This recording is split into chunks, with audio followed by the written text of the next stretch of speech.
as a society always separate male, female, sex, and gender all the time. Why do we do that? We just, again, go to that double standard, and we always put everything in this certain type of category. So, I guess the best definition I'm looking for, we always manipulate things to what we want to do. Sure. And we don't address the real issue. And we know that men have problems, but society don't want to hear that. They're talking about people making excuses, or society making excuses. That's right. That's right. That's what they do. That's what they do. All right, brother Dwight, lead us into the next section, sir. Finally giving. No, magnitude. Men have a strongly higher rate of death by suicide compared with women across all countries reporting these data, except China and India. Males show a suicide rate that is 3.0 to 7.5 times that of women. You see, you read that again and see how high the disparity rate of suicide with men compared to women. Say that. What's the rate again? Males show a suicide rate that is 3.0 to 7.5 times. Good God, man. Women.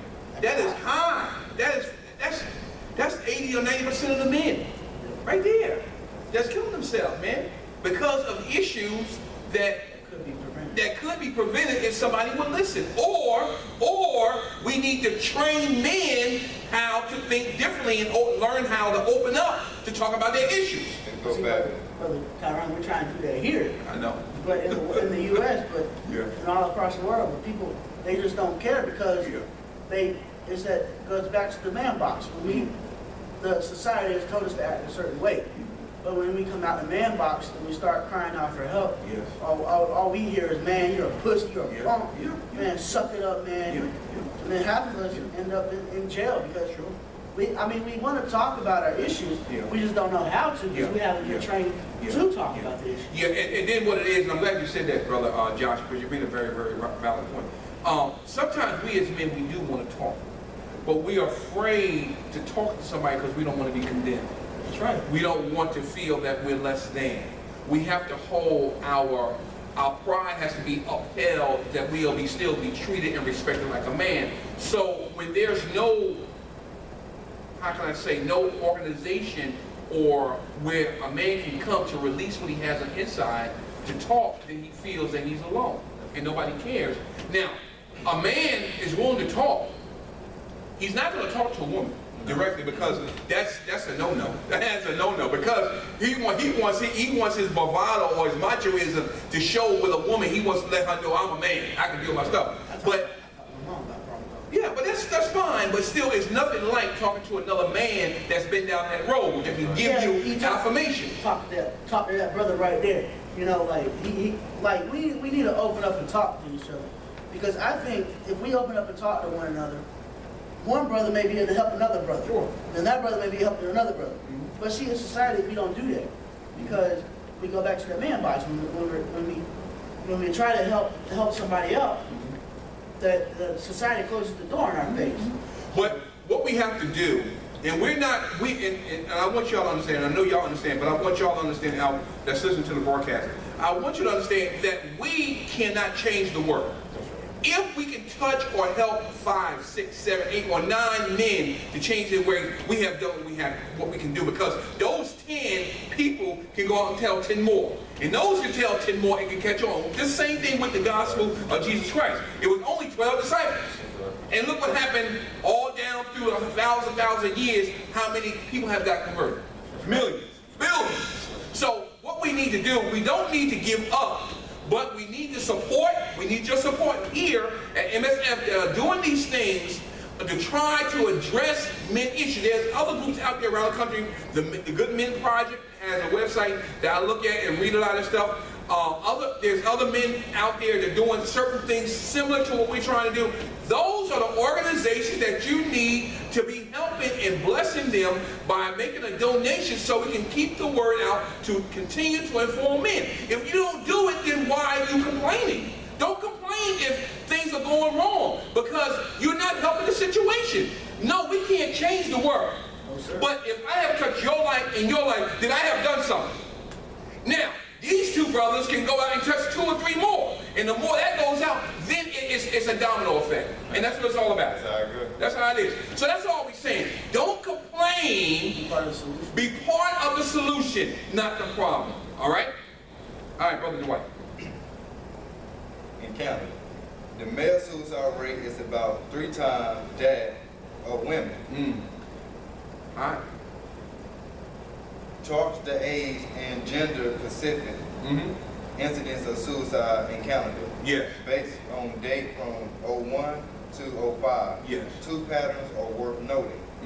The male suicide rate increased fairly steady with age, peaking in the late 40s. Wow. Then falling significantly and raising again in the 80s.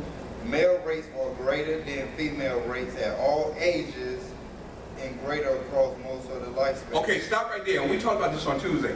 You got to understand, males commit suicide when they're very young and when they're very old. In the middle, you'll have some in there, but very young because they're still growing, they're still trying to learn where they're at. If they're getting bullied and things of that nature, they are more often commit suicide. And older men, they commit suicide Because of what? They feel like they're a burden. There it is. There it is. They're not wanted. There it is. Man, I'm better off, my family's better off without There me. you go. Yeah, they think that they're not worth it. That's right. Now, you will have some middle-aged men that may commit suicide, those that may have been wealthy and have lost their wealth, all right? Then they'll commit suicide, but mainly you'll get those spikes. You'll get the 20s, the mid-20s, like you said there, and then when they get older, 70s, 80s, you'll get a spike there as well. That's right.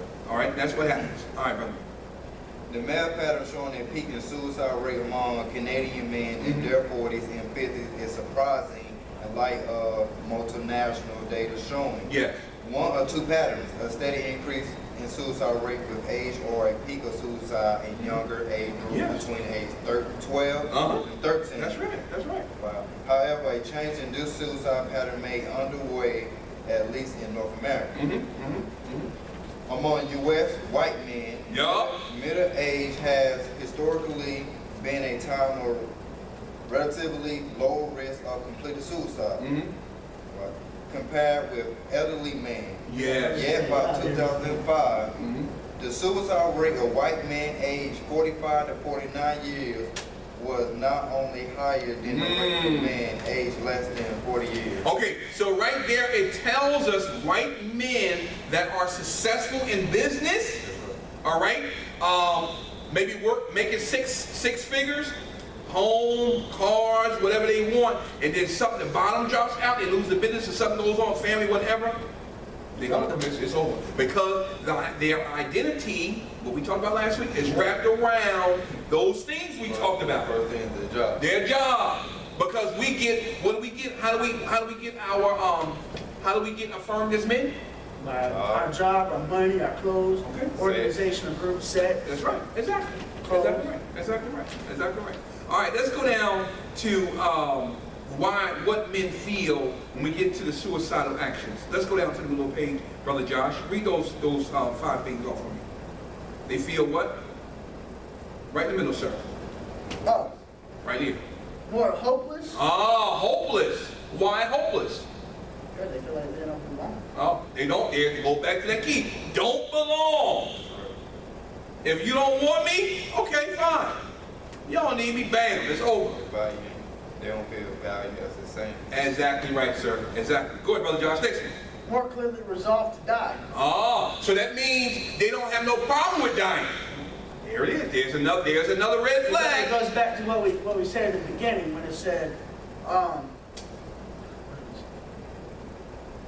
the men that commit suicide most likely are not afraid to die. That's right. They're not afraid to die. That's right. What's the next one, Brother Josh? More likely to be intoxicated and thus more disinhibited. And what does that mean, sir? I mean, we're high or we're drunk. Yeah. And why do we do that as men?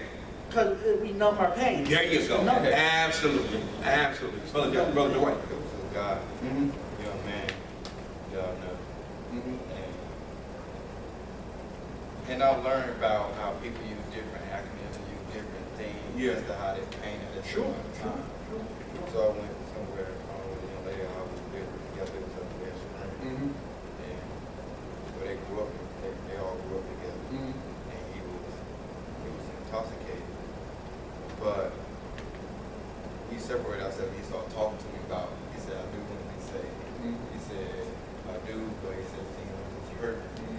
He said, "Don't judge because of drink." I said, "I'm not in the power to judge." Exactly. What I know is equal to what you're doing. I understand that you feeling freely to express yourself. Yeah, right. But I knew that he said, "I'm just using the drink to help my pain." That's right. As far as that's all I'm thinking about. Because right now, but he said, "I know when I sober up, the problem, my issues Still gonna be there. So I still keep in contact with you to this day, and I mention him on Facebook, things like that. So. All right, Brother Josh, what's next one, sir? More willing to carry out actions that might leave them injured or disfigured. And how do they do that by? Shoot himself. Or, yes, right. Hanging himself. Yeah, or cutting himself. yeah, that's right, absolutely. More unconcerned with consequences because of the risk-taking orientation. And what does that mean, sir? Because I want to touch on that. What does that mean? High risk-taking? Yes. I mean, they do something they know is a risk to their life. Okay. But they do it anyway. Okay, let's understand one thing.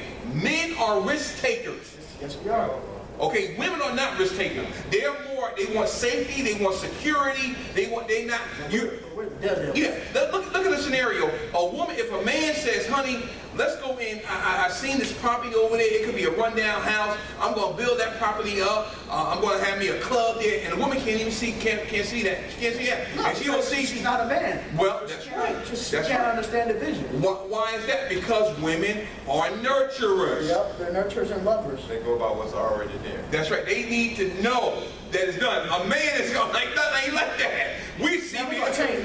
We're gonna we see something that the woman may not see. Now, even though we may fail, but that's how we are. We are risk takers. There we go back to the thing.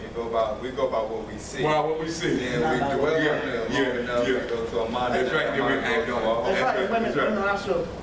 That's right. What they hear. That's right. They're moved by what they hear. And what they see. Because they, like I said, they're nurturers and they want security. That's what they're looking at the first thing. Okay. We do have an imagination on our mind. We do have. Yeah. Oh yeah. No doubt about it. No doubt about it. Brother. All right, brother. Next one. More likely to have a greater capacity to enact lethal self-injury. That's right. And why is that? Again, we don't talk. No, well, we don't talk, and we have greater capacity because we can inflict injury with guns and we things. don't. You know, we had those success to that stuff like that. You know. Yeah, when they attempt the suicide. Yeah, they're not gonna, we do it. Yeah, exactly. We actually follow through with the plan. Exactly. All right, brother. Number E, brother Josh. Men's lack of social support. Ah, there it is again. Relative. Just by that, I didn't mean to cut y'all. There's it again. Just by that one sentence, that little statement, you made a powerful statement. Yeah. Man's lack of social support. Social plays a big impact in humanity itself. That's right. Absolutely. But what do we talk about when we read the 7 commitments and the male friendship creed? What is it built on? What's the R word? Relationships. We are built for relationships. We are built to communicate, but we as men are trained not to communicate. And we get isolated. There you go. So we vice versa from the social part. There you go. There it is. And read that, Brother Josh. We got some things we need to touch on in that, Brother Josh. Relative to that available to women, has been implicated as a risk factor in male suicide. Yes. An interview-based study of men who attempted suicide suggests that social stressors, family breakdown. Oh, here we go. Family breakdown. Number 1. That's how we as men start getting these suicidal thoughts in our minds when our identity has been violated or when our main card has been revoked. Those issues can start building up in our mind. A family breakdown, because that's part of our identity. All right? Number 2, brother Josh. Overwork. Overwork, meaning we can. Now you gotta look at this very, very carefully because we as men, we are workaholics because we're trying to provide for our family. But when we look at overwork to the extreme, we may be overworking, but our family, we feel don't appreciate us. You see what I'm saying? And we may come home and say, well, your wife may say, well, baby, I need this done, I need this. Well, baby, you know, what else can I do? I go to work every day, I pay the bills, and you still want more and more. Unappreciated. You see what I'm saying? That's overwork by itself is almost like a silent for being male. Like if a male that he know that he's trying to do his best, and he is doing his best, that can play a big impact on him. Like, well, dang, I'm doing this and that, you just don't appreciate me. Yeah. You start questioning your whereabouts for you as a man. Exactly right. All right, brother. That's right. That's true. How about next one, Brother Josh? Employment insecurity. What does that mean? Our jobs. Yeah, don't have a secure job. You may be in and out of work. You know, you may have part-time work, you may get laid off, and you may be out of work for a while, and that instability in your job, meaning that you can't provide for yourself, and if you have a family, and you know, maybe you send your wife down to get on public service, and things get hard, and you know, that can play a big thing on your mind. Often combined with alcohol Yes. or drug abuse. You just talked about that, brother Mike. Are understudied contributors Yes. to male suicide. Contributors, those are contributors to suicide, all right? Some evidence suggests that occupational stress Yes. contributes more strongly to male Yes. and female suicide. Occupational stress meaning job-related stress. All right? Man, All right, don't move there. All right, let's go down to the next one, Brother Dwight. Let's get to the next section, sir. Why men commit suicide? The 3 warning signs most people miss. All right, we got 3 signs here, people. Listen very carefully, and we're going to go through this in depth a little bit so you can understand what are the 3 warning signs. I already told you what the 3 steps, what the 3 key things to suicide was, which we talked about. But I'll reiterate it again: a sense of belonging or being alone. Number 2, a sense of contributing or being a burden to somebody. We just talked about that a few minutes ago. And then thirdly, capacity for suicide, meaning that person is not afraid to die. All right, now we're going to get into, Brother Dwight, so I'll start getting into the 3 warning signs most people miss when it comes to male suicide. Go ahead, brother. Self-harm now takes more lives than war, Oh, murder, and natural disaster. did you hear what he just said? I read a lot. Say it again. Self-harm now takes more lives than war, Yes. murder, Yes. and natural disaster. Yes. And Yes. that's a lot. I'm just going to go straight into the facts. Yes. Yes. The first one, suicide is primary male problem. Yes. Wow. In this latest book, Lonely at the Top, Journey asks, For Dr. Jordan.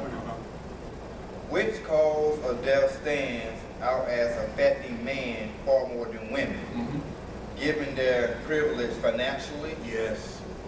and society stature. Oh, you said 2 key words. They're what? Financial Financial position. And then what? and then society stature. There it is. There it is, brother. There it is.